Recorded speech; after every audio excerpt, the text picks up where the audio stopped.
আসছে নাকাপাটি, তখন একটা গাড়ি i20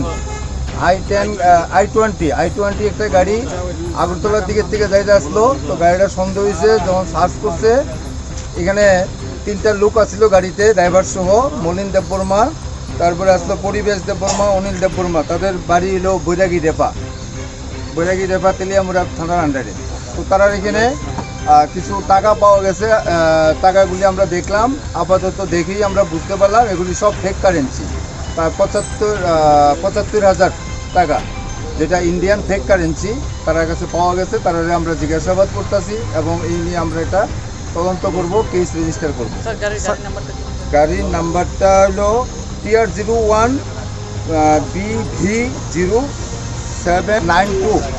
কোন জায়গা থেকে গাড়িটা তেলিয়ামুড়ার দিকের থেকে আইতে আসলো। আমরা নাকা হইয়াছিরা আসাম আগরতলা রোডে মনুর দিকে যাইতে আসলো।